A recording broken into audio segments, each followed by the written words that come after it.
This is Kenny Omega. We're listening to One Nation Radio. Check it out, guys. These guys know what's up. Big Kenny Omega fans, and that's all that counts to me. Goodbye and good night. Bang. This is Mike Sempervive from WrestlingObserver.com. Check me out on Wrestling Observer Live every day. And also check out your boys, Rich and James, on One Nation Radio. He now rocking with One Nation Radio. Welcome to the program. James Boy, Richard Latta, and a couple friends with the show for your wrestling needs. Shopping out the rest of the IWC. We gon' tell her how it is. We gon' shoot from the hip. If they putting out trash, we gon' rip from the biz.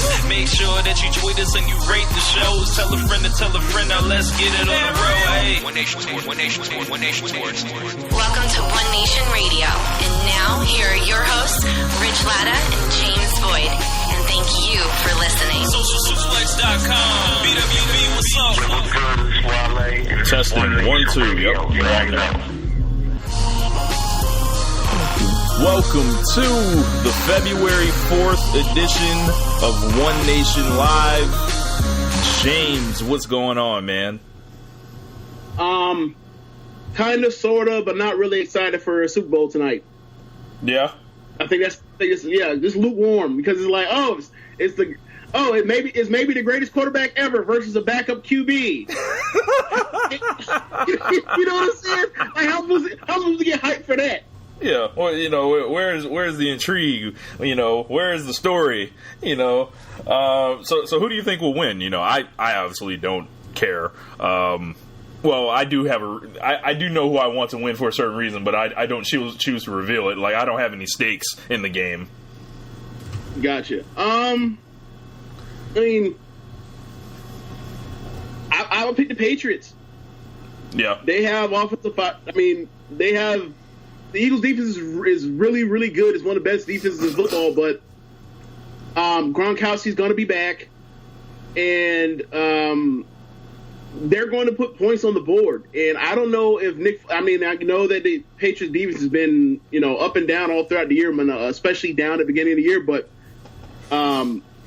unless, Brady gives them the ball, I don't think they're going to win. I don't think they're going to get enough possessions, and they're going to be able to do enough things with their offense with Nick Foles.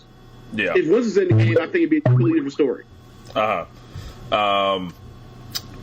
Did we like this year, like in football, I didn't watch. How was the quality of quarterback play, James?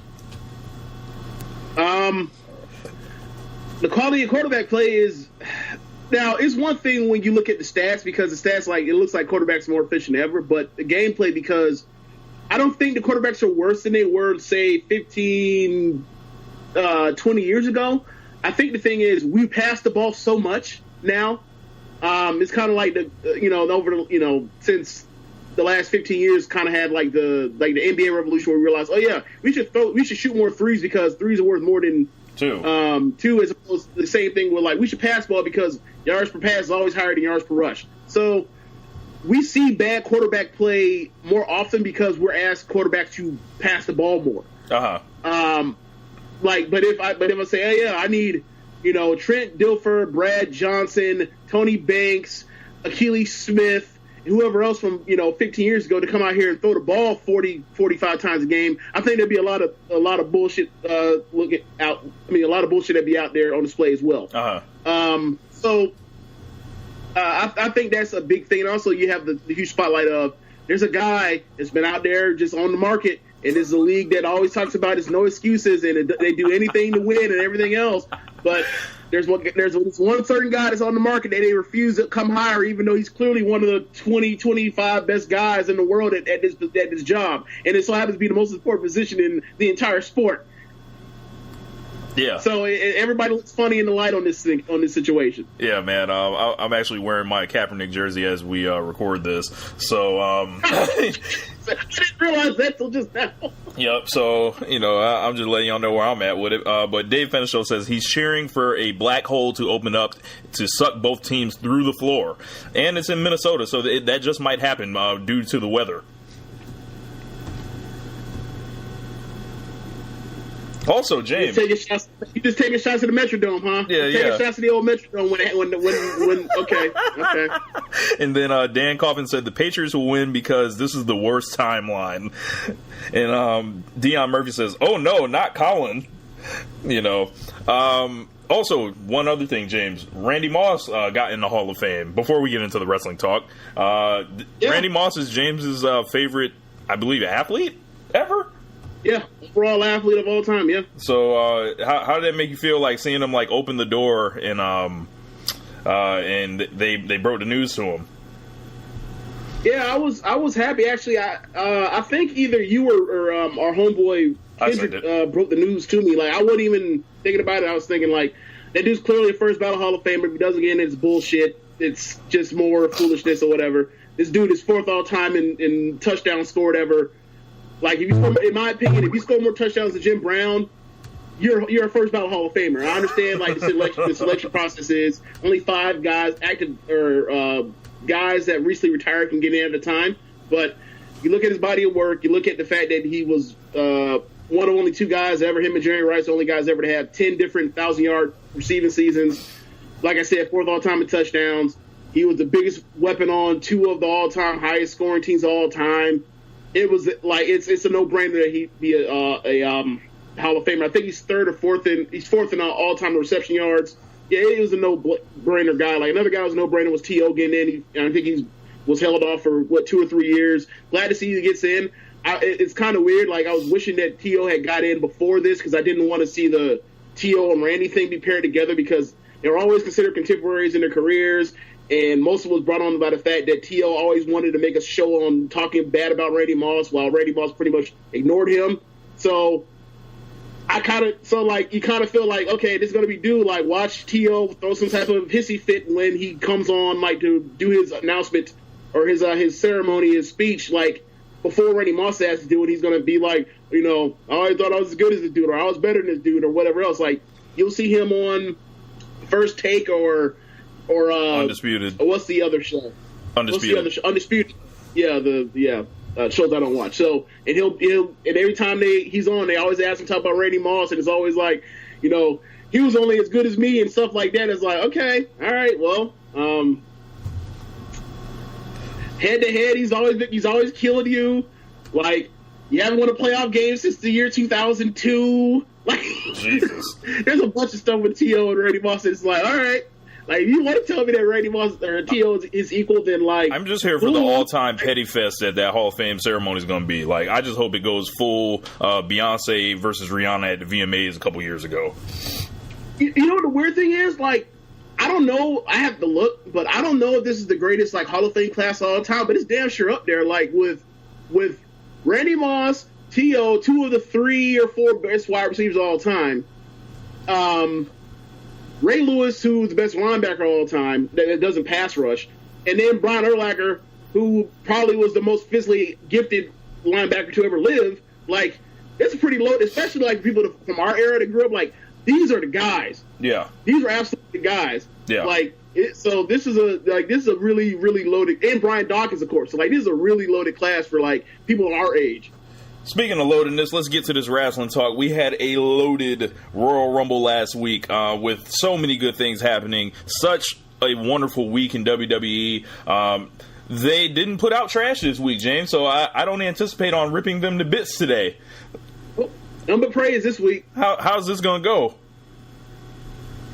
No, I'm just gonna say they did a really good job. Like, granted, that's like, allowed, they did a lot right? more good than bad. Like, there was some bad there, but like that's the thing with us, like, or with most people, right?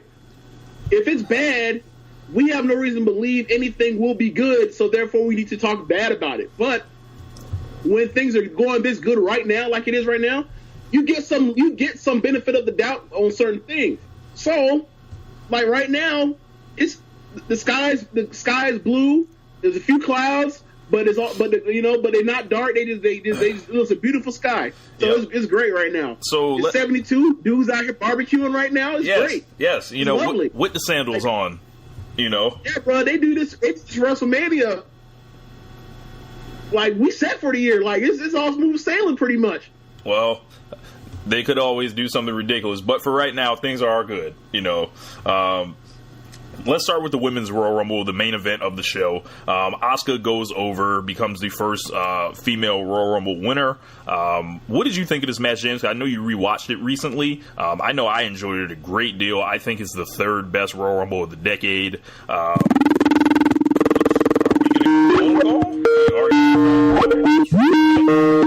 That got loud. Looks like we got a call from Simon. Simon, what's going on, man? Hey, what's up, bro? Chilling, I heard man. the message earlier, so I figured I should go ahead and give my opinion on it. Now, to be exact, I just remember James saying I should call in. Oh yeah, so like with the basically you said you had a message you wanted to deliver about the Royal Rumble. Oh, the Women's what Royal we're doing is again. Well, the men's Royal Rumble I thought was a lot better than I expected it to be. Because the past few years didn't instill no faith in anybody. And then when they announced the women's Royal Rumble, I was like, okay, that's probably going to be even worse. Because you got all these people who aren't over, like members of Absolution, most of the Riot Squad. But when I saw the actual match, because I went back and rewatched it again after Wednesday. When I went back and rewatched the match, it was actually pretty good.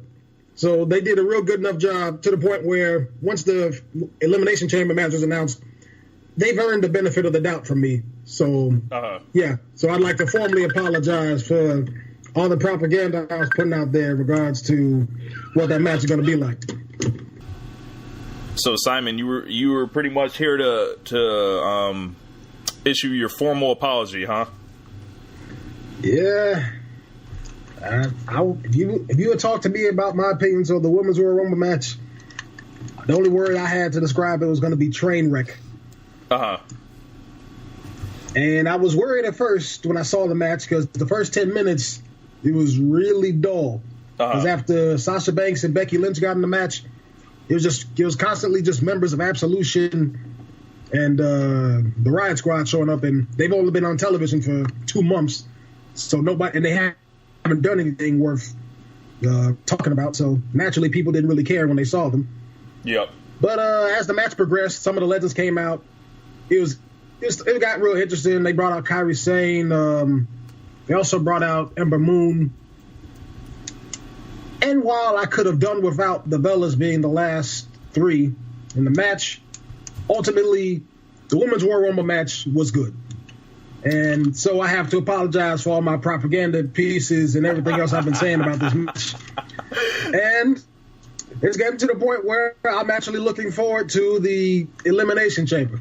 Nice. So hopefully they don't let me down there. Yeah, man. So, James, what were your thoughts on the Women's Royal Rumble? I know you rewatched it before Simon called in. We were about to get to you.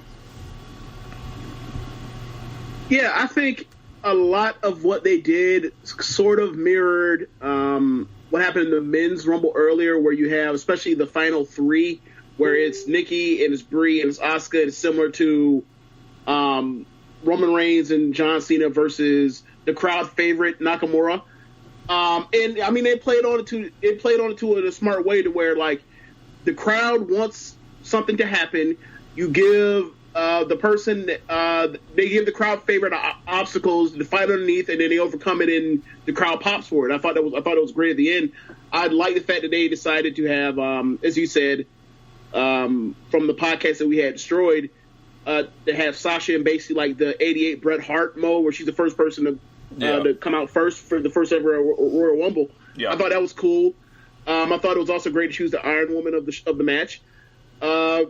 And I also like the fact that she flashed heel tendencies, which is something that was long overdue. Something that, they could have even done as much as a year ago. After the Bayley WrestleMania thing, but they decided to go with Alexa Bliss and and ruin the division. Bayley's career. Yeah, Bayley's career is pretty much like finito and done. But we're here now. Like, and I thought I thought it was a good showing, especially the second. I'd probably say like the last 2/5 of the match was really, really good stuff. The beginning was good. The middle kind of dragged because you had the Absolution pops that were non-existent because they had an idea but they didn't follow through with it. And if they had followed through it, I think there would have been a situation where they could have done, and also some luck with Paige, they could have came through and had a Absolution versus Riot Squad showdown that would have been pretty cool. But they didn't follow through it in the weeks leading up to TV, and that's what they ended up with in the middle of the halfway into the match. But like seeing Trish was great. Seeing Beth basically pull the Hulk Hogan WrestleMania 3, where can this incredible blonde power up the gigantic monster, and it was great. She did it, and then it was unfortunate they threw her out so quick. I would like to have seen her in the Final Four and Trish, but it didn't work out that way. But it was a really good show, and it was really interesting to see all of the women come back, the alumni that some of Beth, for example, that we just mentioned, and Molly Holly, where like they didn't have like the most talent in the world to work with in their time, when they were kind of ahead of their time as far as they could have done a lot of really good stuff if they had more talent around them. Yeah. And it was cool to see them in there mixing it up with the current cast. Yeah, I definitely was really impressed by Sasha Banks. I thought the story of the Royal Rumble was about her. And she went 54 minutes, and you can say what you want, she rolled out the ring or whatever, but everyone kind of did it. But there was one person they chose for that job. She got all the, she was the one that got to throw Trish out. She got to face off with Lita. She got to face off with every woman essentially that came in the match. Was, you had to go through Sasha to get where you want to go. And I thought she was just like incredible, dressed like Wonder Woman, and she truly showed it on that night. And I thought, with Beth Phoenix, it was awesome to see her face off with a monster like Nia Jax, because Beth Phoenix was literally waiting for Nia Jax that would never come her whole career. And then when she's like, I am ready. And it was really impressive. Like they did it really smart. Even Lana was able to contribute something to the match that was pretty good and kind of fired up and all that. We had the Ember Moon and Asuka spot where I used to do karate, right? I don't know if you know this, Simon. When I was a kid, so they had this thing like when you were in competitions, they had these things called form, which would be like essentially a routine where you would like fight the air, essentially, that you would perform for like 3 minutes. So sometimes you have a person come in with you and to do moves to them. They're called an uki, right? Ember Moon was Asuka's uki this entire her entire run, and then when she gets in the Rumble, Asuka's like, "I'm not afraid of you. You are my uki." That's how I thought of it, at least. So it's like is a uki akin to a personal jobber, akin to a young girl, whatever you want to do with that. But what do we make of the decision for Asuka to win? Was there anyone else, Simon? Well, honestly, no. Because I'm thinking about the women on Raw, I would have said Paige, but for obvious reasons, she couldn't compete. Because that would have been a way to finally give some validity to Absolution. And you could even go the route of, if you want to protect both Paige and Asuka, you could have them do the Bret Hart Lex Luger thing. Asuka goes to SmackDown, challenges Charlotte. Paige stays on Raw and takes the title from Alexa Bliss or something. But other than that, I guess the last person I would have would be Nia Jax, because not because she's better than any of the people I just listed, but it's because they've been doing this start and stop push for her for the past years, and at some point they got to do something with her. She's going to be another name and another face, and plus, and it seems like they're heading that direction with the storyline with Alexa Bliss and all that, but they stopped it like back in the summer, so. It feels like they need to bring some closer to that. But other than Nia Jackson, and that's a lower possibility in Paige, only Asuka was the only person who could win this match, in my opinion. James, was there anyone else in your mind that you think could have got a victory here? Going into it or after knowing who's all was in it, actually, as surprise contestants? I guess during the match. Okay. Well, if we go by who all was on the match, you could have been like Beth Phoenix could have won, Trish could have won, Nikki Bella could have won, hell, Brie probably could have won, Sasha, of course, Nia and Asuka. Those have been the people I would have said. So those 6 people could have won, knowing who was in there. They didn't go that route. I think that's for the best. I think that your pay-per-view should pay off what you did on TV. Unless you have something great. Oh, also, I forgot, you also could have had Rousey win it. That would have been 7. But I think that it was a nice move to have the fact that you have the first person ever. And I think this is learning lessons. Like, when you talk about, we like to say that, I always joke that, like, WWE doesn't learn their lessons. But in this case, they actually did. If you go back and you look at what they did with the women's Money in the Bank match, where they had a dude effectively win the match for the first ever winner, they decided, okay, we're not going to do that. We're not going to, piss people off or whatever else. We're going to have somebody actually win it legitimately. It's going to be somebody that the crowd wanted for the first ever thing. We're not going to like mess around and like make TV out of it for another week or whatever else. We're actually going to really do this. And I think it was appropriate considering that like they built Asuka. It was touch and go at times with the Emma stuff and a little after Survivor Series for a little bit, but like you could say solidly, like that since Survivor Series, like they built somebody and they're going with it, and I can appreciate that. Yeah.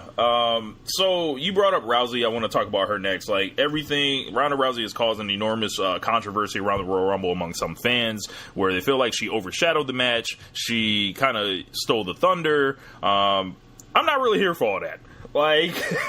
Like, there's a reason that was on that was in the main event spot. WWE was being covered everywhere, from Bleacher Report to ESPN to all pretty much news outlets within 10 minutes of the show ending. It was all over my timeline. If it wasn't all over your timeline, I don't know what timeline you were looking at. So I didn't have a problem with how Rousey was used. One, it was a lot better than her being in it and throwing everyone over the top rope when she had never, ever competed in a match before. I think everyone here can agree to that, right? Yeah. That would have been the worst case scenario, because then it would have just been, oh, look, she's Brock Lesnar. Right, not even that. It's like we're making the whole division, and I'm going to say it again because it is now my catchphrase. They were making everyone, all the women bow down like the West Side Connection in front of her. Now is not the time for that. I think what she did was she came in and she's going to be the woman to Mike Tyson. She's going to come in, and if she's half as good as Shayna Baszler, I think this is a win for WWE. Yeah, that's the one thing that people got to worry about, because, like, I was talking about this months ago. Like, we have no idea what she's like from an in-ring standpoint. And James, you brought it up a few days ago. In regards, like, there's very few people who transition from mixed martial arts to wrestling who just flat out just suck. But you never know, because she could be as good as Charlotte. She could be as bad as Rosa Mendez, Eva Marie. We have no way to measure this until we see it. Hold on, Simon. I can tell you this right now. I can guarantee you she's not going to be as bad as Eva Marie or Kelly or Rosa Mendez. Not going to happen. And they're talking about putting Heyman with her now. That's what I'm hearing. So, James, what did you think about Ronda Rousey's involvement and her future prospects? I mean, I'm happy. I got to keep in mind, like, I'm a person that was always pro Rousey, even after all the stuff happened and she got exposed as a person that just, they came for her and she got knocked out a bunch of times. Or, bro, like I said on Chad's show, there were jokes to be had, and I had them with fries on the side and a shake.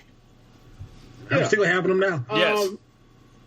Yeah, like, but for people to say that, like, oh, she's a loser now, she has no box office draw, it's like, I would like to direct you to the guy who's the current Universal Champion right now, who, lost on his way out of UFC as well. Like, if you did, like, it's all about presentation and reputation. And one, she has reputation as somebody that she's an Olympic medalist in judo. Like, she's an ass kicker. Like, granted, she got her ass kicked, but that is par for the course. That stuff kind of happens. Like, no one's gonna be undefeated, and if she was undefeated, she wouldn't be coming to WWE, right? Good point. So, yeah. So it's like she still has some juice in the box office for WWE. People, there will be eyes drawn to her, at least initially. So for whatever they signed her for, like, it's worth it. In the network. Now, as far as what happened at Royal Rumble, like, Asuka won the match. They bring the women in, the two other champions, and she's going to choose. And then Rousey's music hits. She comes in. She starts pointing at the WrestleMania sign as if she's going to fight the WrestleMania sign. Yeah. Most times. Now, I would have liked her to actually not be the smiling babyface, come in and, you know, pretty much go face to face with everybody, right. Kind of similar to how she would do at weigh-ins. But that's not my decision. I would have liked her to, you know, give the portrayal of the UFC fighter, like kind of how Brock does. That's pretty much my only nitpick, really. Like, Asuka won, but if she went face to face with the other women, and then she stuck her hand out to Asuka to congratulate her, and they pretty much shot an angle by her slapping away to her hand.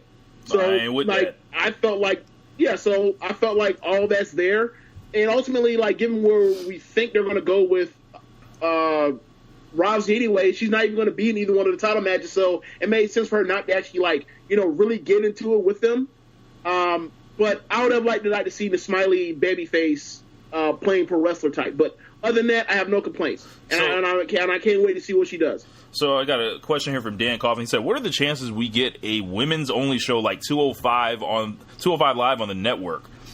I would like to see it. I don't think it's ever going to happen though, because I think the thing is they want to reserve their biggest stages, like, you know, for both the men and the women. They don't want to, like, isolate them almost like where they're lepers, essentially. Like the 205 Live guys are like lepers in a sense. What do you guys think? I actually submitted a question in the question pool you had a few minutes before the show started. I actually need to pull that. I was touching. What was that? I actually need to pull that up. Go ahead, Simon. Yeah, I was talking about that. I was like, yeah, there's a lot more interesting women's wrestling in the past few months with the announcement of the Royal Rumble. I don't like the way it was done, but the fact is people are interested. They're talking about it now, so it's no sense of slowing down at this point. So it's like, I think a show like that could work, but it shouldn't be anything that would be weekly, not even monthly. Like, it would have to be like during time periods where there aren't like big 4 pay-per-views, so it's not like redundant or anything. I can see shows like that. Okay. What was that? I was gonna say I don't think there's gonna be like a weekly women's show, but I think it is time to do a all women's pay-per-view. Yeah, you can just kind of make it. It doesn't have to be like a pay-per-view, in my opinion. He just be like, what is the big shows I like? The Saturday Night's Main Event. Mm-hmm. It could just be a big show, like filming a 10,000 seat arena or whatever. You just book the best matches. You book a championship match or two. In fact, you could use something like that to maybe. I know people have been talking about tag team championships, but maybe that could be the place you do that. Right. Now, James, how good do you think the show would have to be for that to be able to draw? Like, what type of matches do we have to see on that show? Like, okay, so I would like to see it, but given how the women's division is split in between 2 brands, there's not enough depth to do it. Like, so. And also to make it tie into the canon that is Raw and SmackDown. So, like, if you were to tell me that the women basically shot a half hour of Raw before, or dark before Raw went on live, and then same thing for SmackDown, they're going to tie it in and make it, you know, a 40, you know, without commercials, a 42-minute TV show that airs on, you know, Thursdays or whatever else. Cool. Like, that makes it cool. I can imagine, I can see that. But if they're going to say, okay, you come and you work Tuesdays, and then y'all to come on Mondays, y'all come and y'all work Mondays, and then like Thursdays we're gonna fly you in to do a show televised, and it's not gonna be part of what happens on SmackDown or Raw, and doesn't tie in at all. Then I don't want to do that, because then It's just basically segregated and separated and put off to the side, and then it'll die. Right. And it's kind of similar to the discussion that me and you talked about with when they started the Undefeated for ESPN, where like, okay, yeah, you already know where I'm going. Yes. Like, okay, so if you ask the average writer, the average black writer that potentially could be on the Undefeated, like, do you want to be on Grantland or do you want to be on Black Grantland? The answer is I want to be on regular Grantland because I'm going to get the same amount. I'm going to get more eyes for the fact that, like, it's not segregated and then, like, people can just ignore it and not even have to go to that page and visit it because reasons. And pretty much it comes down to, like, that thing is, like, you want the attention. And if you separate and put them off to the side, then they're going to be, they're going to get eyes the same way that 205 Live doesn't get eyes because it's not, people don't interact with the actual canon. Yeah. You can use that argument to talk about the mixed match challenge too, with the decline in viewership. Though that might be a little bit different because it's on Facebook. That's exactly why that's dying too, Simon. Yeah, like we've had consecutive like 33% drops in live viewership, which would be, you would think that would be the best time to get people because it's right after SmackDown. People are used to being up at that time anyway because it's not 11 o'clock and it's only 20 minutes and there are big stars on it. So, yeah, I don't know. There's something that's not right. That's going wrong with it. Like when you can put your Raw Women's Champion, champion, ran the division for about like 10 months, like 9-8 months, and then you put your your number 3 guy in the whole roster, 4 guy in the whole roster on a show and their team together for 20 minutes, and you can only draw 60,000 eyes. That's it's a failure. Yeah. But let's move on to the men's Royal Rumble. In that review, I think this is the greatest Royal Rumble of all time. I know 1992 happened. I know 2008 happened. I know you might like 2002. But here's what it is. This was done so intelligently from the first guy out to the final 6 to the final 4 to the final 2. We almost had like 4 different matches in one, James. And we couldn't figure out what was happening the entire time. Which for the last couple Royal Rumbles, we figured it out damn near immediately. And is this a question of the last couple Royal Rumbles being so bad, or this one just being an all-timer? Like, am I in the moment with this right now? Because the crowd went insane.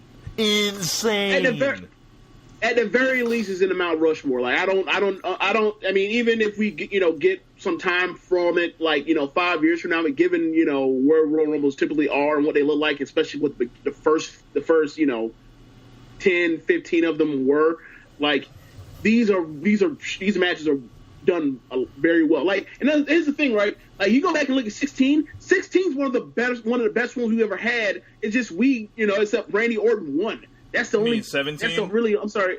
Yeah, I'm sorry. No, 16 is what I mean. 16 is Triple H. Is what I mean. So, yeah, I was about to say, huh? So like that. So you got, once you account, like, all right, the winner, how well it was laid out, surprises, the actual wrestling and the moments in it. Like, yeah, that is absolutely one of the very best. Like, I'm not going to get into whether or not it's better than 92 or whatever else, like, because that was for the freaking title. But, yeah, it's up there. And, like, even with time passed, we'll still, look back at it, and regardless of whatever happens, still be like, yeah, that was one of the best put together Royal Rumbles we've ever had. Simon, maybe even the best. Simon, what are you? I'm going to load up a couple things I wrote about it, Simon. But what did you think about this year's Royal Rumble? Because I know if anybody was ready to unleash this fury, is you. Also, Casey, Ronda Rousey would not be the second gold medalist in WWE. She was a bronze medalist, bronze judoka. Go ahead, Simon. Okay. Well, yeah, I was really expecting them to just go ahead and give a big middle finger to the fans again by just having Roman Reigns throw out Nakamura. I was waiting for them, like, okay, yeah, they learned from their mistakes. Last time, they put the guy, in 2015, they put the guy who everybody wanted to win, and they eliminated him in 10 minutes. This time, they're gonna have him go the distance, except not really. And then just throw him out at the end and be like, yeah, what, he lasted long enough, what else did you want? Right. Right. that phony question, like, what more do you want from me? Yeah. Like, Oh man. But yeah, the match was really good. I don't like how it was similar to 2017. The fact that a lot of the stars started showing up more in the later 20s. They kept doing that again. I feel like they could have spread them out a bit more. Like, why did Roman Reigns need to be at number 25? Why did John? I think he was 28 actually. I feel like 28. Yeah, he was 28. Who's 25? Do you remember? 25. Give me a second. I'll look it up. I think it might be confusing something, but it's like, yeah, why did he show up? Why does everybody, like, because John Cena showed up at like 20 or something. It's like all these people showing up real late. The only people who showed up who were relative stars who were early was like Seth Rollins and then Shinsuke Nakamura and Finn Balor and Rusev too. But so I didn't like that it was spaced out more so towards the 20 because it just reminded me of last year and that match was trash. But overall, it was a really good Royal Rumble. And I like how they played for the second year in a row, but in the right way. They played off the fans' expectations. It's like, okay, Roman Reigns wins again, blah, blah, blah. Just go ahead and get it over with. And then it actually turns out the Shinsuke Nakamura won, which I thought was interesting.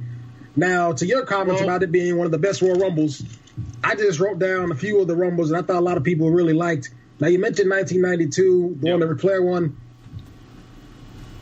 Do people have fond memories of 1998 when Stone Cold won? I think that's one that's up there, right? I do. I think James does, but if you look at that match, like, it's so thin on star power. It's so thin. No. Like, my thing is this, right? And this is what I said in, like, Finishell, actually, and I'm not caping for this, like, it's a great thing. I just think, like, it's not where he ranked it in his article for, greatest Royal Rumbles of all time. I thought he ranked it entirely too low. I think it's in the middle of the pack. But the thing is, like, just like you said, it's lacking on star power in the middle, but, like, at the end, you get to freaking Rock and Austin. You have Foley and Mankind. Chainsaw Charlie Terry Funk starting a match, and they're trying to kill each other. Like, it was entertaining for a match that lacked star power. That's all I was saying. But like 98 was fun, especially when you consider the end of it, where the last two was Rock and Austin. So I'll go through like some of the star power that I feel like was on display here. Like, we saw the future on display with Andrade Cien Almas, Elias, Adam Cole. We saw current stars like Balor, Rusev, Zayn, Wyatt, The New Day, Nakamura, Corbin, Jinder, who was just the WWE champion.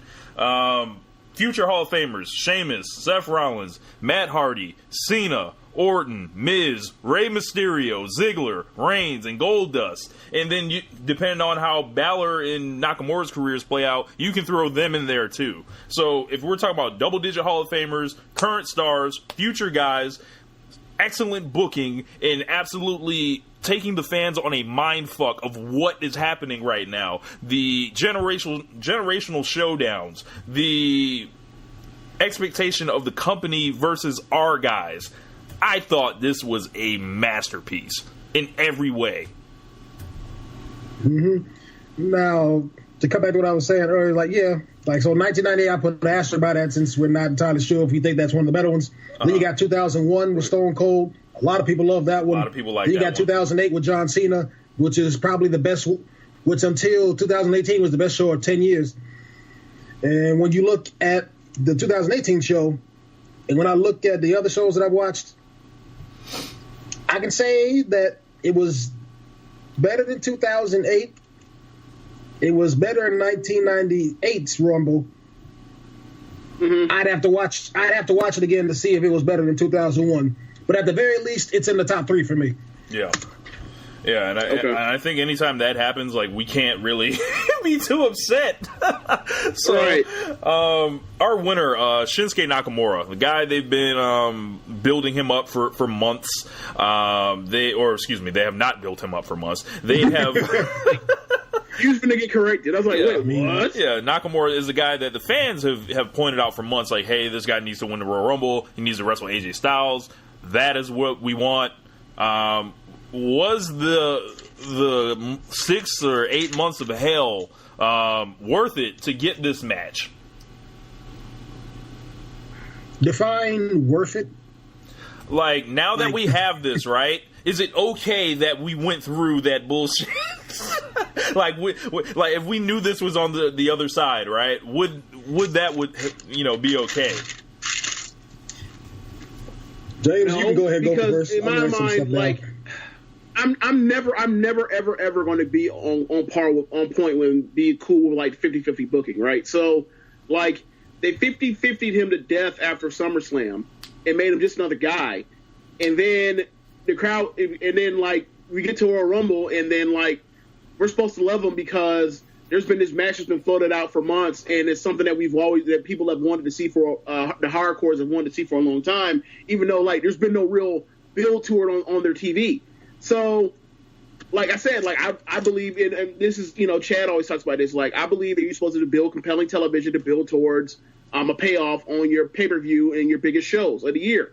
Well, we got a big payoff on the biggest shows of the year, but we didn't get a real build to that. Like, Shinsuke's been doing nothing but being in tag team matches with Orton and stuff, being involved in that whole fog of the Canadians and Orton and Shane and Daniel Bryan and AJ Styles for months now. So I think he's pointed at the belt like once, and then and that might have been it. Yeah, like AJ won the belt back, and then like he said, like, I'm coming for that or whatever else at one point, and that's pretty much all we had for a real build with Nakamura. So, like, I mean, granted, going in, like, I think what did he do on the go home show to Royal Rumble? He beat somebody, right? I don't remember. So I was like, it wasn't like they, like he's been in feuds or whatever. He puts people away or whatever. He's moving on. He's going through people or whatever, like a hot knife through butter. Like, he's not exactly Goldberg in 1997. Right. You know what I mean? So, and granted, like, he shouldn't be built that strong, but like he should have been built to be impressive to people that have not seen him before. And like, I'm still believe that like people that aren't that haven't followed New Japan at all and haven't followed NXT at all, like, I don't think those people know what Nakamura exactly is still to this day. Right. Like, I think we saw the New Japan Nakamura in the Royal Rumble, personally. I thought that was, like, his best performance on the main roster thus far. And he's had matches with John Cena and Randy Orton as well, but I think that Jinder Mahal feud did so much damage to him. The Baron Corbin feud did so much damage to him. Like, getting kicked in the dick and just, like, and then the Ziggler matches, giving Ziggler 80% of the match, and it was just like, why are they doing this with this guy like that? What I feel like should have been done was, if you want to keep the title match or the WWE Championship with Jinder, cool, right? But don't put Nakamura in there to get that stink on him. Have Nakamura go through other parts of the roster the whole time. Like, they say take the long way. Like, you can do the straight line, or you can just walk around or whatever and end up at the same point. That's what they should have done with Nakamura. He should not have lost a feud thus far to anyone. How much more effective would this be right now if that had occurred? Well, in my opinion, much more effective. Go ahead, Simon. I was like, much more effective, because I was just about to ask Rich a couple of questions. I wrote all the stuff down. Like, thinking about everything that happened to Shinsuke since he got to the main roster. I was like, so to clarify, you thought that the competitive matches with Dolph Ziggler, Baron Corbin dick kicks, Jinder Mahal losses, and tag team hell for the past 2 months was worthy of the 2018 Royal Rumble? I don't think that is, like, that's not worthy of that, but the level of performer and star he is, yes. Like, this is the match. This is the match. Styles versus Nakamura. This is what everyone has wanted. I wanted it. I'm sure you guys want to see it, and I think fans everywhere, like, I think this is the happiest people have been about a Royal Rumble winner since I don't know when. In a while. Yes, maybe Edge. 2010, I'd say, when Edge won. Yeah. But check this out, though, right? So, like, we always talk about this, and especially me and you when we get into it with Rams, as far as, like, what the hell is NXT exactly? What the hell is it? Like, is it a third brand, or is it a developmental place where you put guys to actually, apply their craft, learn how to work towards that oh so difficult, elusive, hard camera, and learn the WWE style or whatnot? When, like, okay, you look at NXT and you see their matches, and their matches damn sure ain't no WWE style. They're indie matches, right, for the most part. Especially perfect examples like Brooklyn, where, like, Black versus Kenta. That match is a strong style match. Then you look at Gargano versus Almas. That is an indie match with there's all the crazy stuff. So, and then like the closest thing you have a traditional WWE match was Bobby Roode versus McIntyre. Right. So, like you look around and you see like, all right, well, these guys for the most part, I mean, all their matches are different. They don't really wrestle WWE style. Okay, but it's supposed to be like developmental in part, and also a third brand in part. So, guys get up to the main roster, and and we talked about this at this point now, it's years, where guys get into the main roster and they don't have a plan for what they're going to do with them, like a long-term plan. They just bring them up because it's quote-unquote time, when it's like, all right, well, if we're talking about because it's quote-unquote time, like, there are certain guys where they're like, after, being there for a short period of time, should have been there. Like, Finn Balor was there way too long. Nakamura was there way too long. Yep. Bobby Roode was there way too long, given what he was doing. Johnny Gargano shouldn't have to be there anymore. Andrade should be gone. Aleister Black should be gone. So you think, so it's kind of like, all right, well, which one are you? I mean, if you want to be both, fine, but like, can you at least like give guys a plan for what they're going to do? Like, so when they bring up Nakamura and he's there, and they bring him up because it was his time to come up because his title run was up, and they bring him up and they really had no plan for him for what they were going to do with him when he came up. They bring him in there with Ziggler. He does next to nothing with Ziggler. He comes up there with Corbin. What he done, like, that was less than nothing, right? Like, I award you 0 points, and may God have mercy on your soul because that speed was so poor. And then you bring him up there. It's like, all right, well, you look at who had an actual build and who looks better in comparison between Nakamura and Asuka after winning their Rumble matches. For me, it's Asuka's not even close, and the only reason why I would say that is because she had less time on TV to get under. Right. And like, and also like, there was this thing where like, she was in a Survivor Series match and they let her kick everyone's ass in Survivor Series. Like, there was also that too. So it's like, it's cool that these are people that I feel like they're taking for granted what the hardcores know, as opposed to what their general fan base. What they always claim is they're working towards a general audience, and they're trying to impress people over what these new stars can do.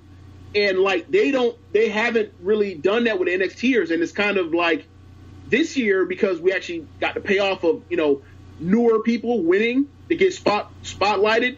Like, it lessens that, but like, they didn't build these people towards that in a traditional sense of what we've seen even 10, 15 years ago from WWE television leading into Royal Rumble. Yeah, I don't know, man. Like, I'm just super excited to see Nakamura and Styles. I'm glad that same here. They validated, like, because there was a point where I sat on this show, I was like, bro, Nakamura should just go back to New Japan, because they obviously have no idea what they're doing with him. Like, when he was losing clean to Jinder Mahal, it was like, was this a payback for, like we said, Randy Orton, when him win the Royal Rumble last year, was a payback for letting Brock bust him in the head? Was this a payback for like proving to Vince he can go out there and do a job or something? It's like, what kind of fucked up business is this? Like, I don't like, what's the last job they made Brock do that Brock ain't sign off on? The Goldberg stuff? But we know what that was. Maybe his first match back at Extreme Rules 2012, where they brought back, like, when they brought back the most perfect like star they've ever had in their lives, and they say, "Hey, let's beat him with John Cena." Yeah, it's like one of those situations. Yeah, but Styles and Nakamura, what are we expecting from this match? Is this like are we talking about best? One of the best WWE title matches ever with time that we're going to see ever at a WrestleMania? Well, we know it's going to be better than last year and the year before that. I would agree, Simon. Like, when you think of the real great WWE Championship matches over the last couple of years, well, let's cut it off at 2008 for time's sake. 2008. So that was Triple H versus Randy Orton versus John Cena. It was okay. Which is okay. Then 2009 was Triple H, Randy Orton, WrestleMania no. 25. No. Look, 26, after all the excitement had already been left out the building because like Triple H, they love to put Triple H in matches that ain't the actual main event to put them on last. Yes. And then 26, John Cena Batista. It was okay. 27, garbage. 28, that was a really good match with CM Punk and Jericho. Hold on. 27 was promo for the pay-per-view, for the main event of the pay-per-view they're going to do next year, a year from now. Unbelievable. They used the WWE title match as promo. Yes. Yes. Absolutely unbelievable. WrestleMania 29. No. Not CM Punk. John Cena and The Rock. No. WrestleMania 30. Daniel Bryan, Randy Orton, and Batista. Classic. That was really good. That's probably the best one so far. And then WrestleMania 31 with Roman Reigns and Brock Lesnar with the Seth Rollins cash-in. Which turned out great on the day, but leading up to it, woo! The expectations were at an all-time low. Correct. So right then and there, just from going back to 2008, this has to be the best WWE match that they can have, WWE Championship match. And I'm so happy for AJ Styles because last year that was the big point of contention with, the fan base is like, wow, this guy's had all this, he's had this MVP year, this legendary year. He's on this run with the title. And then you take it off him at the Royal Rumble, pretty much evoking memories of taking the belt off of CM Punk at the Royal Rumble in 2013 and leaving him out to dry, essentially. Yes, fighting The Undertaker was leaving CM Punk out to dry at that point. And Rich, real quick, before this is over, send me the link to that episode you did about the AJ Styles, Shane McMahon. Yes, snapped off. And that was a big thing with Styles last year because a lot of people felt like he was robbed. And then AJ Styles had to go into, you're familiar with Bill Simmons, James. Like, AJ Styles wrestled WrestleMania 33 in FU mode, I feel like. Yeah, pretty much. Like, I'm going to show... different guys have done that. Like, the perfect example will be CM Punk at WrestleMania 29, pissed that he wasn't in the main event. Yeah. Yeah. And I think you can draw a parallel between those two matches. But the caveat with CM Punk was that at least that was closer towards the end. AJ Styles started the show with the best match of the night. Yeah. And it just kept getting worse. But apparently what we're learning about these long shows, like, it almost might be better to go on earlier because if you're stuck, like, later, like, Bray Wyatt and Randy Orton, like, crowd is tired, especially if it was outdoors. It was Florida, so it was hot and it had just rained. So, like, I'm sure people wasn't having that shit, like, by that late in the night. Well, that's what happens when you have 15 matches on a show. Yeah. Some astronomical number. Just cut it down to where people can go home and say, yeah, that was satisfying. Now I'm tired, instead of, I'm tired. Can this be over with, please? Like, I gotta go to work in a day or two. I'm gonna be here till tomorrow. Watch with y'all. Like, wasn't that the first WrestleMania to last 2 days technically? To reach midnight, yeah. Good Lord. Yeah. But moving on. I have an idea for Finn Balor. So Finn Balor wrestled John Cena last Monday, and it was an Elimination Chamber qualifying match, and he lost. Absolutely clean in the middle after John Cena threw up the too sweet sign and the camera. Some people were calling it a burial. Hold on. He didn't beat him like that. That was the first AA, and then he kicked out of he that. did the Super and then he beat AA. him with the Avalanche AA. Yeah. Cena out here breaking out new finishers for you boys. The too sweet AA. Yes. But a lot of people are calling this a burial. I don't necessarily think it's that because I think Balor's on the way to something else. This could be what's happening. I'm not really reading the rumors at the moment for what he may do at WrestleMania, but I think if it was me, I would use this as an opportunity for him to snap. Like, he wanted to be in an Elimination Chamber match because he wants the Universal title match. He wants the rematch that he's never received, right? So, John Cena, I'm just gonna pretend the Undertaker's not cleared, right? So, so say that man's hip. They be like, "Hey man, your hip, bro. We can't do this with you." So, and they still want him to wrestle a demonic guy. So, pretty much, I would have Finn Balor in the club jump out on John Cena at the Elimination Chamber and whoop his ass on some Nexus shit, like destroy him absolutely, and then get him out in the match, get him pinned, however. And then Cena comes back and is essentially like, Finn Balor, I want you essentially for WrestleMania. Like, what's up? You've already beat Finn Balor with John Cena to establish this. Like, to give Cena his win in the feud, which was last week on Raw. I think from there, this is where Finn Balor will begin his rise to being the, top heel on Raw, essentially.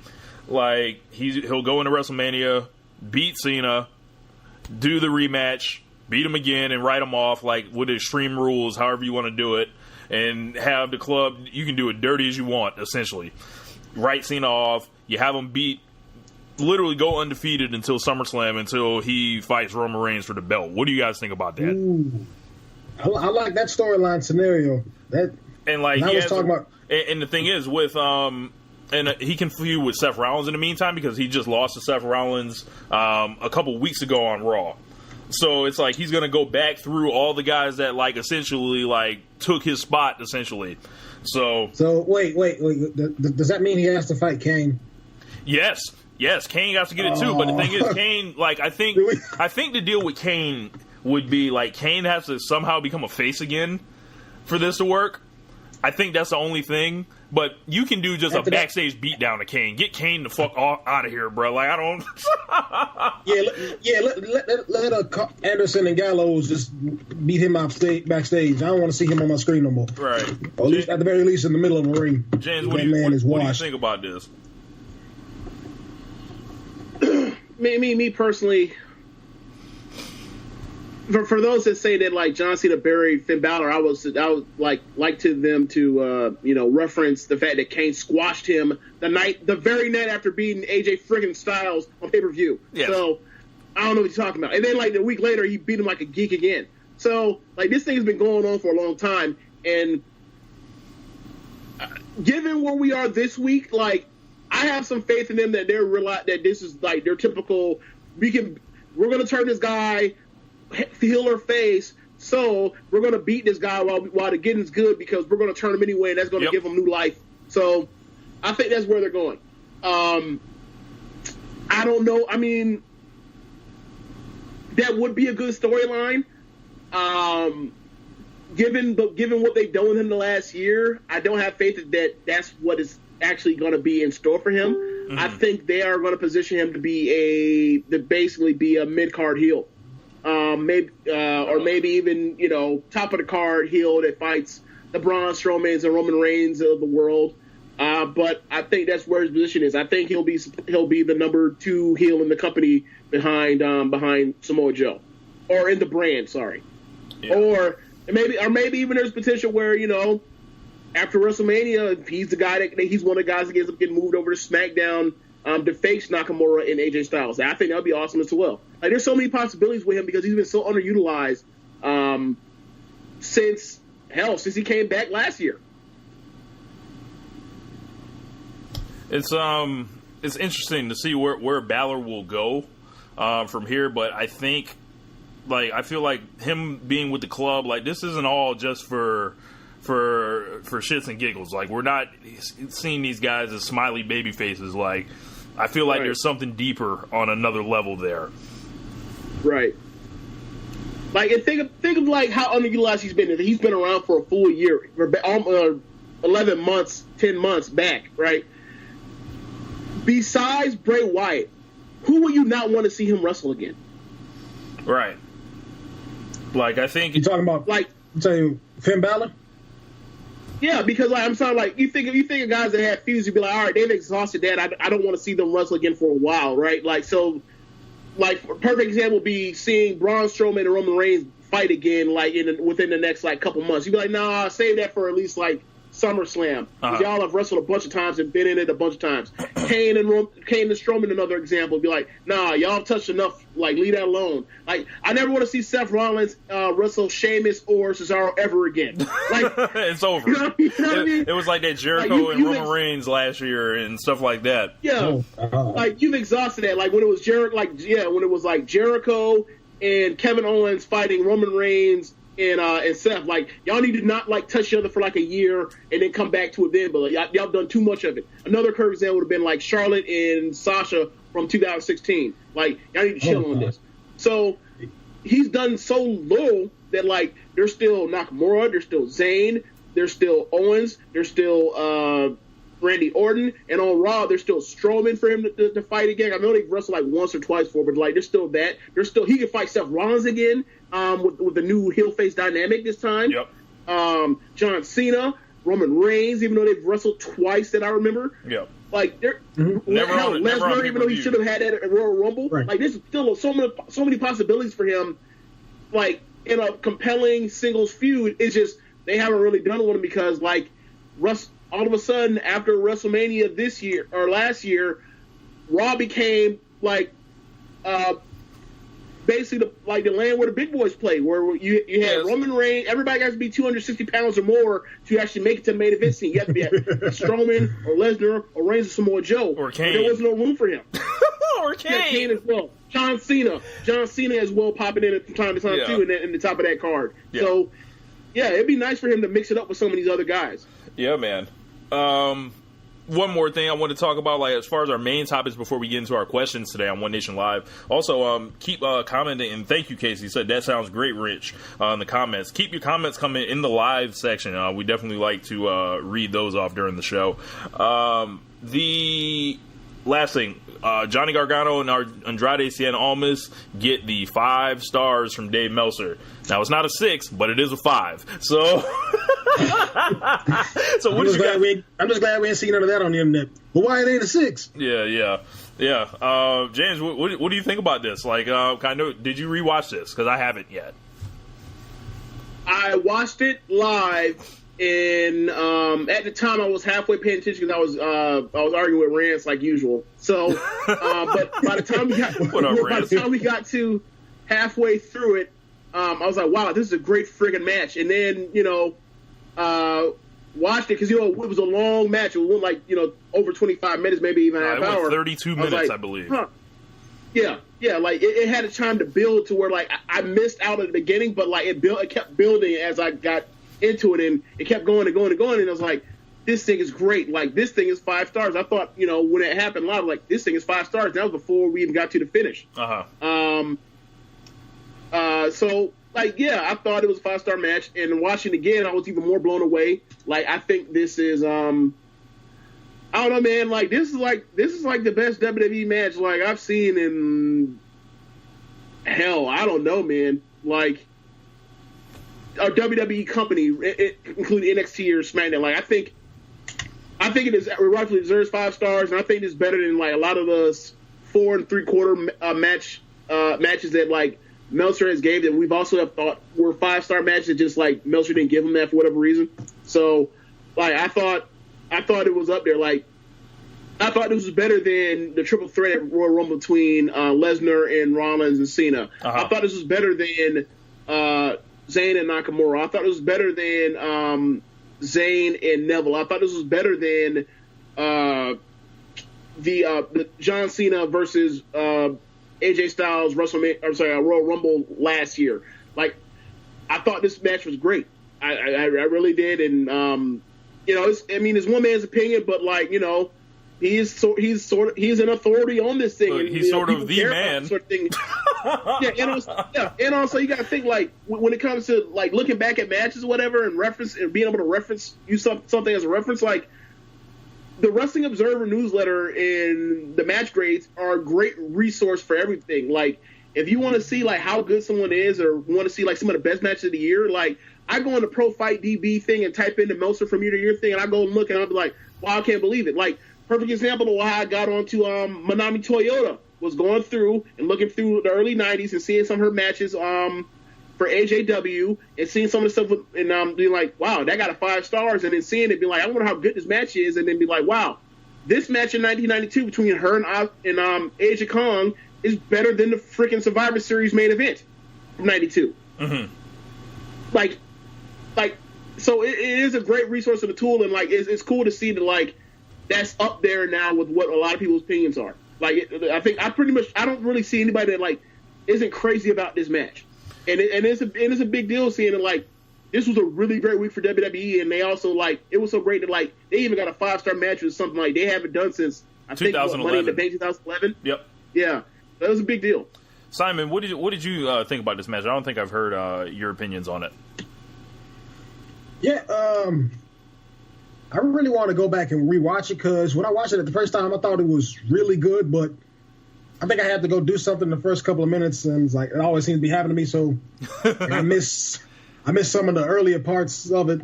When I saw like the end of it, and I saw his wife come out there and run interference on Zelina her Vega. name's Zelina Vega's, right? Yep. Like, okay, this is good. And I'm thinking my immediate thought was he doesn't need to win the title.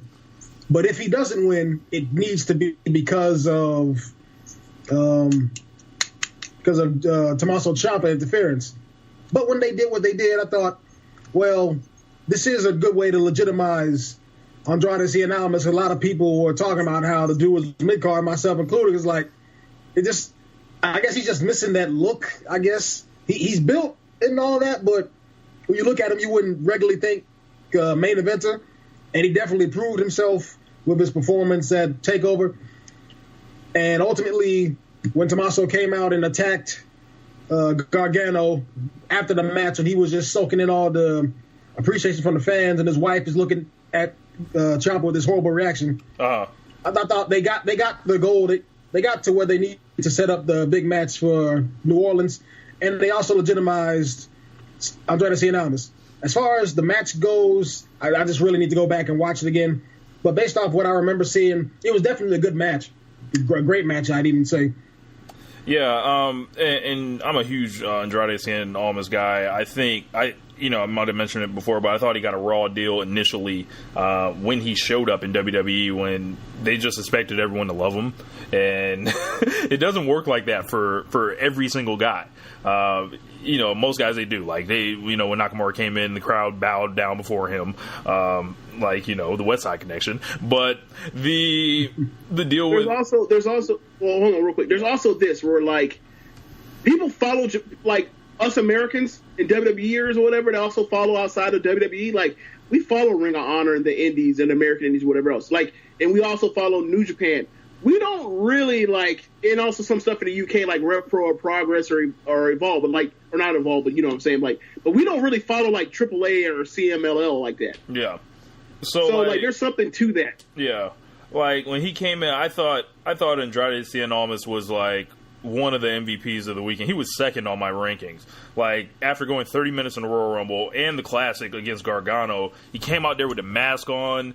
It was amazing to me. Like him pretty much rebuild himself back up to this top level, and I pretty much predicted that as well, Simon. Like that he should retain the title here because this guy, you can like keep it on him because you know the match is going to be great, and you don't necessarily have to make every single big guy the NXT champion. Like they might just not win it, And I think this guy, like he got something to hang his hat on for the non-believers. Like, yo, I have a 5-star match in WWE. What's up?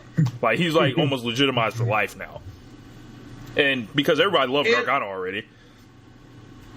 Yeah, and there's also something that is helping him as well. Like the fact that he's in there with Gargano is like one of the best things that Gargano does, or maybe the best thing that he does, is the fact that he's an incredible seller, right?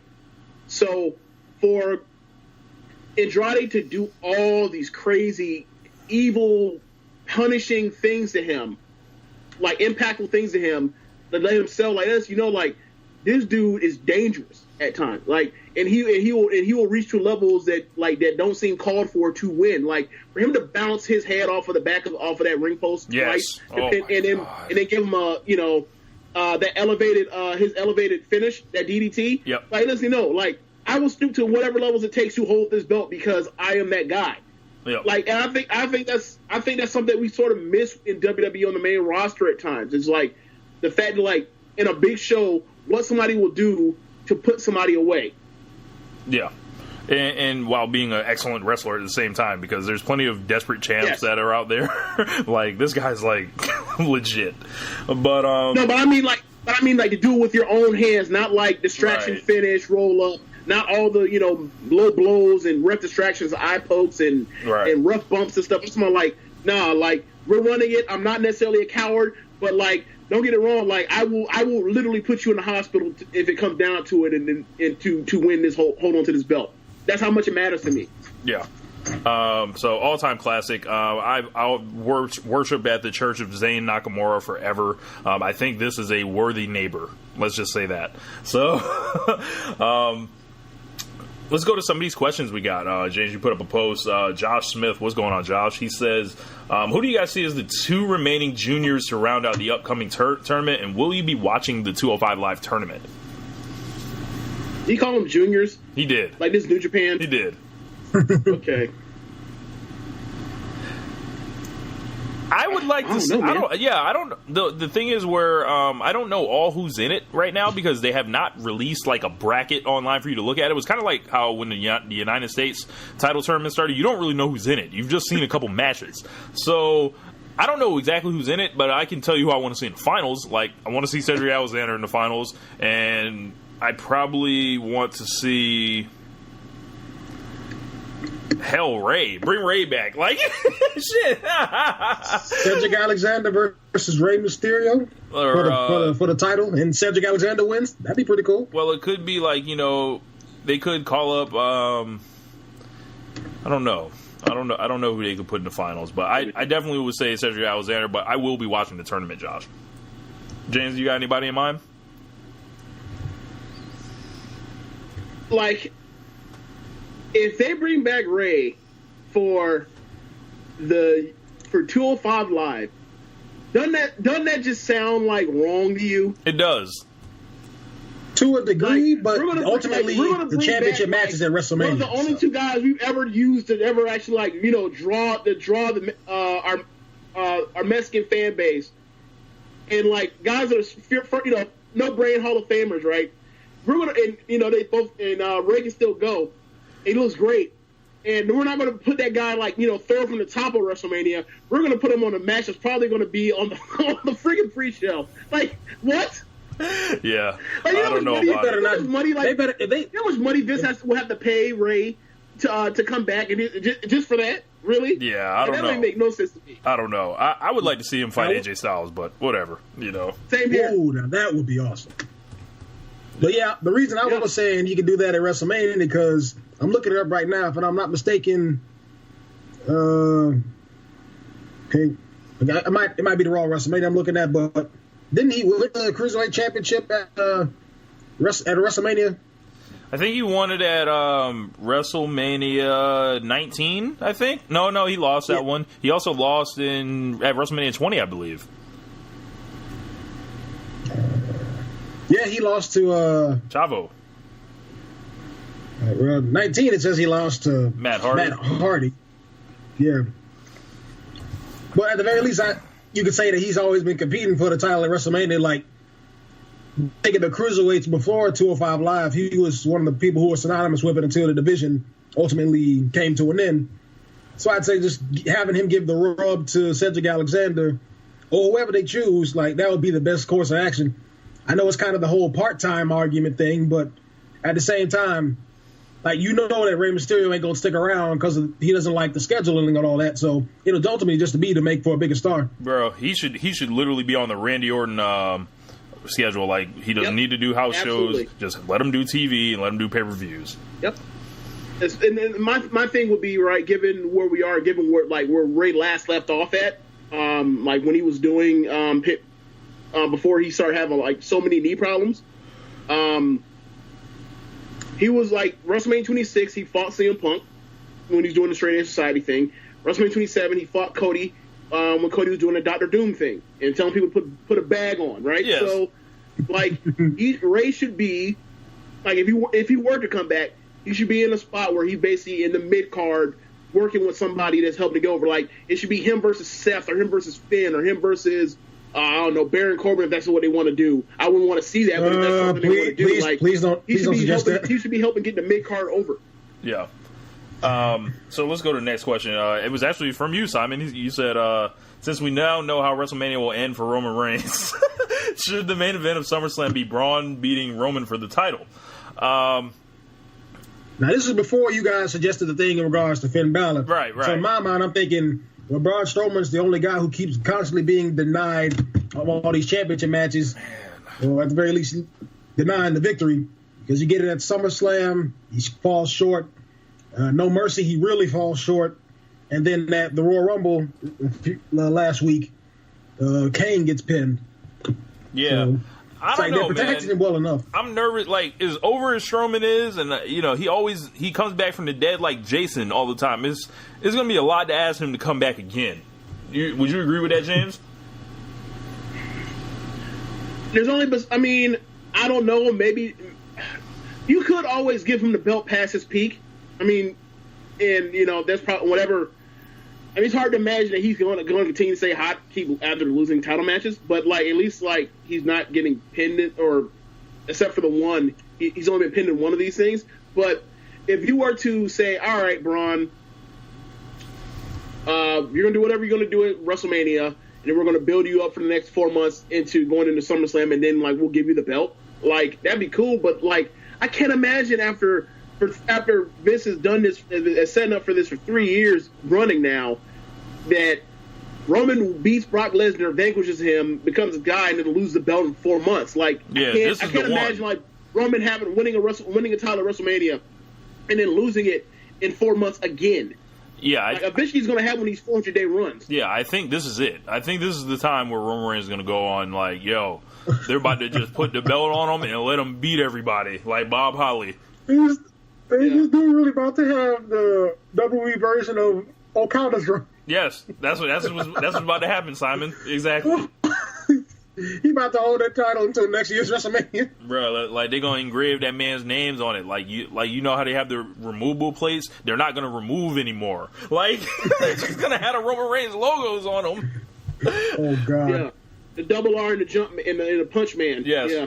Yes. Fake Jordan. Yes.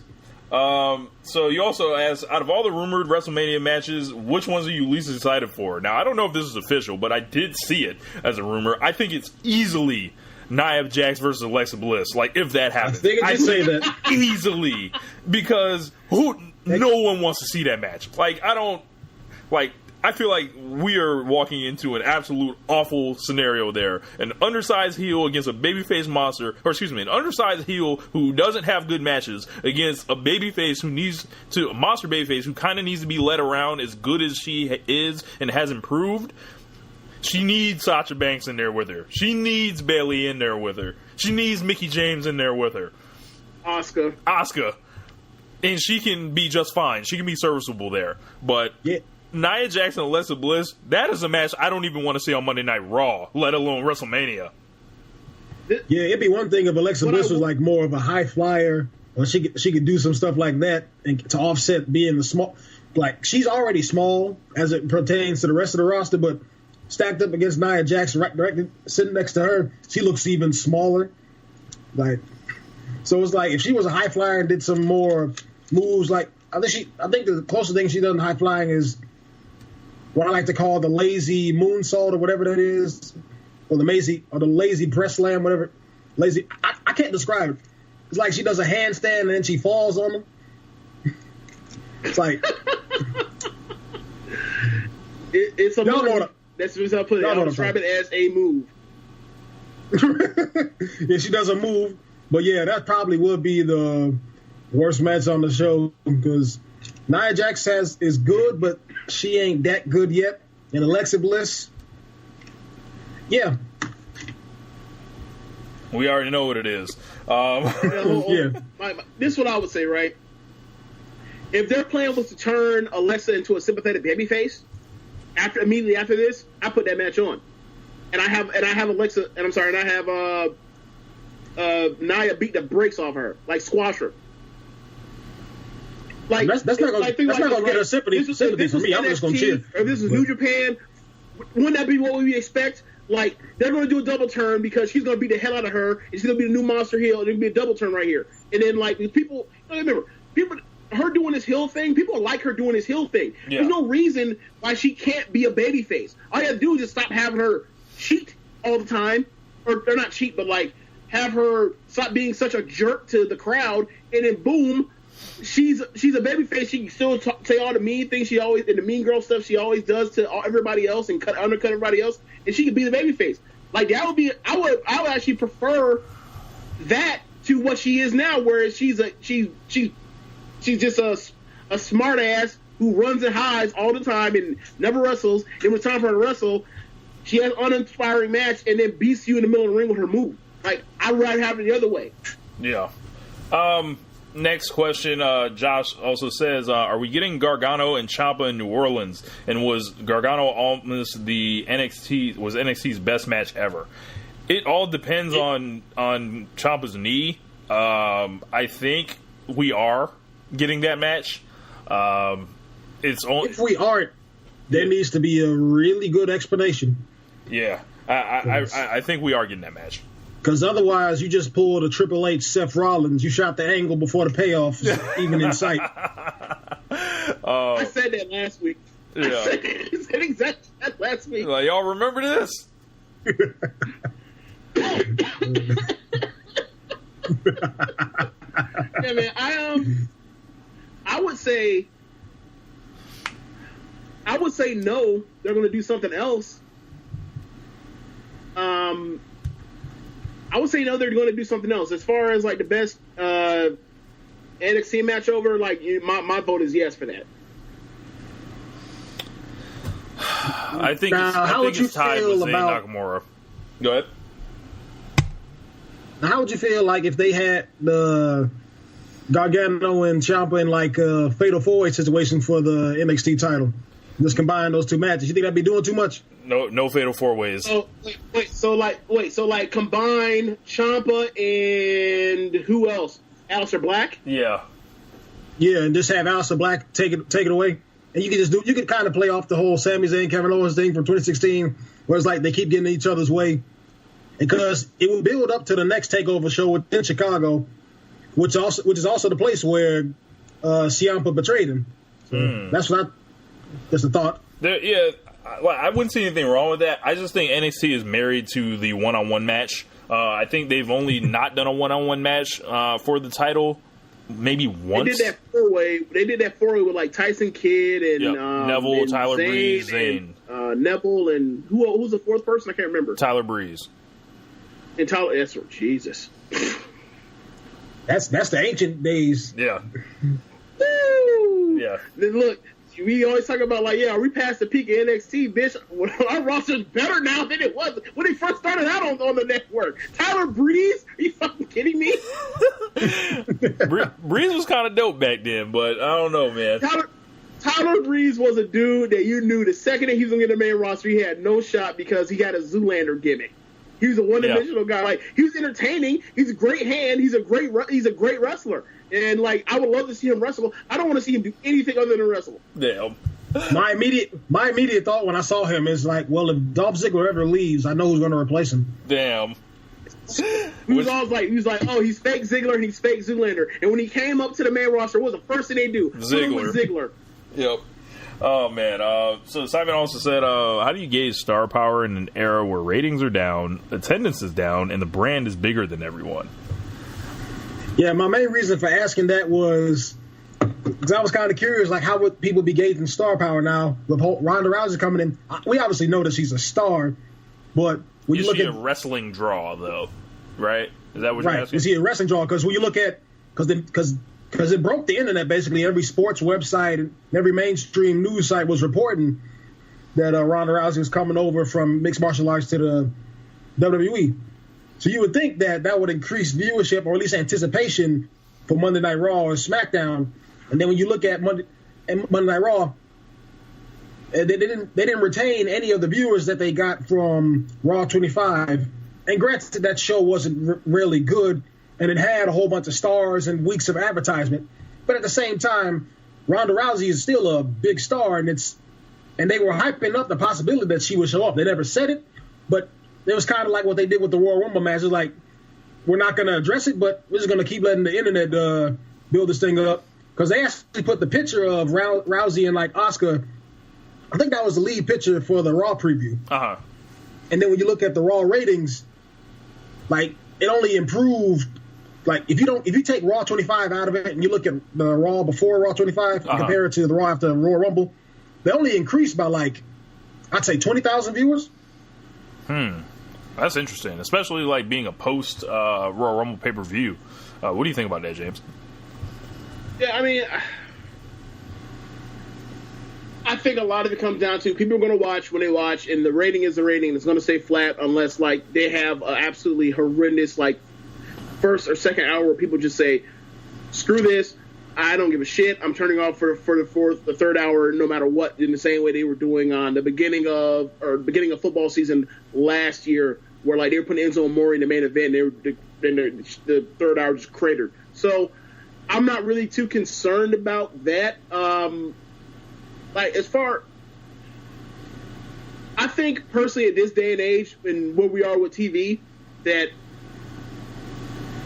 people are just going to watch shit when they get to it. Like, they're not going to make, it's not like there's very few things as far as appointment viewing. And I know, like, for example, you will figure Rousey shows up, she's going to be a gigantic draw for the women, but, like, the women ratio was lower than it typically is on Monday. Yeah. On last Monday's episode of Raw. So, I don't know, man. Like, I think a lot of that has to do with the fact that, like, you can kind of tell when WWE actually is going to put somebody on TV, and, like, I didn't for a sec. Tease that stuff. Huh? I didn't for a second think Rousey was going to be on TV once the show started. Same here. No, not even that. Like, I knew for a second I knew that she wasn't going to be on. Otherwise, they would have advertised the hell out of it, like, throughout on TV or whatever else. Like, they never did that. They never, like, did anything to show you that, oh yeah, she's going to be there. Like eventually when she's done doing whatever she's filming in that film in Colombia, whenever she shows up, I guarantee you, like, 2-3 weeks in advance, they'll be advertising the fact that she's going to be there. So, like, I'm not even, like, so from that perspective, it's like, I can see why there was no rating increase, because people, like, all it takes for you to either tune in for the first segment, see Stephanie, and be like, oh shit, she ain't coming out. Yep. Click. Yep. Or yeah, and I don't want to hear Stephanie either. Or you're just like, I didn't hear anybody say anything about she was going to show up today, so click. And then you also had, like, the Meltzer or whatever else saying, like, oh yeah, it was a one-shot deal. She's going right back to Columbia too. I mean, and Meltzer and Wade Keller, whoever does reporting, like, that stuff gets out and that trickles around pretty fast. Right. Yeah, it's tough for me to quantify, like, what star power essentially means, because the WWE brand is such now where they don't need one particular guy. The stars are who they say are the stars at this point. Yep. and we can fight back, and sometimes it works, most times it doesn't at this point, because I think, they decided, on certain things, but I think there's room for some organic stuff to still break through. They just have to make sure that the right thing breaks through. Like, I think the right thing will break through, like, whenever. Like, there's only so much corporate manufacturing that can go on, but I don't know, man. Like, they're caught up on Brock Lesnar still. They're caught up on this obsession with Ronda Rousey. Like, it's like, what are they looking for? Are they looking to be like a social media company? Are they looking to be a company that makes money with the network? Or are they looking to do all these things? And who really helps it the most? Like, because as much as the Ronda Rousey thing that's going on right now, right? What they're doing with the network is selling it for $1.99 or 99 cents. Doesn't that sound stupid? Yes. I'll tell you what. Like, if these people want to, to be fair, I think they still are, though. I think the deal still stands. They just don't publicize it as much. You get the free month subscription for your first time on the network. Right. So, like, they're getting, like, I feel like if people are willing to pay $1, they're probably willing to pay $10. You know, like, if it's, you know, if you're trying to traffic in freeloaders, you're not going to make any money. And I thought that was the objective here. So, Ronda has proven she's a draw for people to spend a lot more than $10 on it at a time. Now's the time to put Now's the time to charge, hey, $9.99, you're going to see her. Like, so it's interesting, like, on how they do this. I better not see any free WrestleMania advertisements with the shows they got lined up. Oh, it's coming. Oh, it's coming. Best believe. Best believe. But, yeah. Lord. So I think we have one more question from Kyle Moores. What's up, Kyle? He was the winner of our T-shirt contest. Or he has two questions, I believe. He said, who's going to be this one will be quick. Who's going to be Almas' challenger in New Orleans? Looks like it's going to be Aleister Black in a rematch of the match that they had last year at NXT TakeOver Orlando. And Kyle's other question was, will the Usos finally get a WrestleMania match? At this point, I'm kind of scared that they won't. Only because I think they've whooped pretty much everyone in the division, aside from the Bludgeon Brothers, but, you know, they don't never treat Luke Harper right. I don't know, man. Like, I would like to see Kevin Owens and Sami Zayn against the Usos, personally, but... That's really the only team that you can do now, because everyone else should probably just be in the Andre the Giant Memorial Battle Royale, because, well, except for Rusev and Aiden English, because that team is really popular, but it's kind of confusing, really. You might have to make that like a fatal four-way tag team match or something. Yuck. To make sure the big hitters are in the weights. I know, fatal four-ways, but... Hey, there's a lot of singles It looks like there's a lot of singles matches on this card, so I think you can forgive one or two. Yeah. James? Yeah, like I would personally just do a triple threat and put the New Day in there with them, and run it like that. And if you want to, make it a TLC match, whatever, to give you some variety as far as like, all right, we have a battle royal. You know, who knows what we're going to do with an Intercontinental title? Like, it looks like it's going to be Braun murdering Miz. But like as you said, like, you got to give some variety and give, you know, something, you know, WWE's not the best at telling stories, so you're going to have to be able to, at some points, like, give you just, like, what do you call it? Just cotton candy to eat, as opposed to, like, all of this, you know, nutritious food, because some, like, people just aren't going to want, like, 4 hours of spinach, you know what I mean? Yeah. But yeah, man, I think that's going to wrap up One Nation Live today. Thank you guys for listening on the live feed, as well as Simon for calling back in and us getting this show back up to you guys.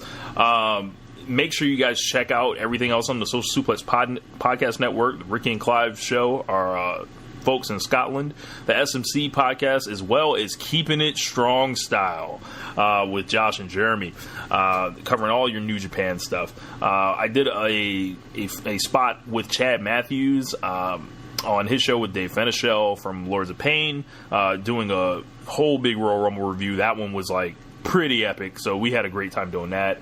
I also released 2 songs in the past week that had to do with wrestling. There was the one for Chad Matthews' book called The Greatest Matches. It is now streaming on iTunes, Tidal, Spotify, wherever you get your streaming, as well as a Royal Rumble rap review, which I will include at the end of this show. So make sure you guys check it out. You got Simon, let everyone know where they can find you. Yes, as always, you can find me on Twitter at SGC Speaks. I also uploaded the Kyrie Sane Insane Elbow compilation I did to YouTube, so you can find that at SGC Talks Wrestling. Great. Eventually I have to start doing some reviews and stuff, but that's the first video on my channel so far. So again, that's SGC Talks Wrestling. Other than that, you can find all my articles on Sportskeeda. I just wrote one early this morning about CM Punk coming back to UFC for the 225 show. Also talking about the possible spoilers for the Women's Royal Rumble. So yeah, not the Women's Royal Rumble, the Elimination Chamber that's coming up in a few weeks. So find me on Sportskeeda.com, Simon Cotton. And yeah, you can also follow me on Anchor, SGC Speaks, same as the Twitter. For sure, man. Anything to plug before you get up out of here, James? Anything you want to say? No, this is what I do. That's all I do. That's it. Like Michael Jackson, this is it. Look, I'm not a WWE Network plugging some shit that I'm already watching or you already listened to. So yeah, you're listening to it. Keep tuning in every week. Yeah. Yeah, be there. You know. But yeah, also you can follow me on Anchor as well. I've been doing a lot of stuff. I kind of hadn't put anything out the last couple of days. Been a little slow on the news front so far, but I'm sure there will be more to discuss. 5 minutes or under. I also have a podcast feed that you can search in. It's One Nation Wrestling. Rich Latta, you may be able to find that. But also the YouTube channel, Rich Latta Rap and Wrestling. Check it out. But we're getting up out of here. I'm going to leave you guys with the Royal Rumble Rap Review. Peace. The Sunday night, live right into your living rooms, the Royal Rumble. What do you know about the Royal Rumble? It's kind of like a reverse battle royal. A reverse battle royal? Yeah. Like, let's say there's two guys in the ring. Every couple minutes, another guy comes down.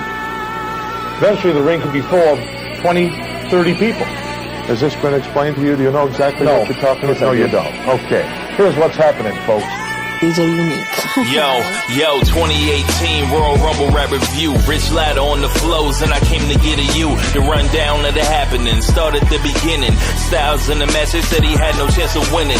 First match up, world title on the line. AJ dressed in black and blue, he beat him at the same time with a roll up. Zayn and Owens couldn't make a tag. Kept the title where it's at. Hunting like the year passed, it was Philly in the building. Crowd was the key. Up next, a tag match where it's 2 out of 3. The Usos had him shook from the promo at the jump. Swept 2 matches straight. Usos sent him to a slump. Then it's Rumble time. Running down the rules for the match. Aiden English let him know Rusev's where it's at. Out first, then it's Balor get the full entrance. A new person about to enter every few minutes. Let me talk to him. The whole Rumble was lit, brother.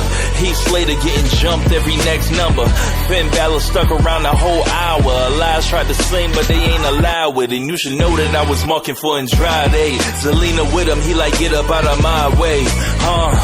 Kofi Kingston getting in his bag, jump right up over Jinder, then he sat up and laughed. Fast forward, flash to the final mix. We saw Ray flying around like it's 96. Nakamura, John Cena, and Roman Reigns. Randy Orton, Finn Balor, that was all that remained. The thing broke down to a match within. Whole crowd about to snap if Shinsuke ain't win. Dump Reigns and he called Styles out. And Mania, we about to see what all of this about. The ball got the tag titles back. Jordan ain't wanna fight. Rollins like, what's up with that? Brock Lesnar kept the belt. I felt bad for Strowman. Kane took the fall. Everybody had to know this. I love Sasha coming in at number 1. Wonder Woman clothes dressed for a long run. 54 minutes, it was boss time. Women's wrestling, the main event's a long time coming. I was turned up for Jacqueline and Trish Stratus, Beth Phoenix, and the Bella Twins. And Asuka was the last woman standing tall. All the women in the match, I'm giving my applause. They put y'all on the spot and you came with it. Ronda Rousey debuted and now things are different. I'ma close and say the Rumble was a banger. See y'all next month for the Elimination Chamber. Rich, I'll see y'all in the comment section, man. Royal Rumble 2018. I'm out.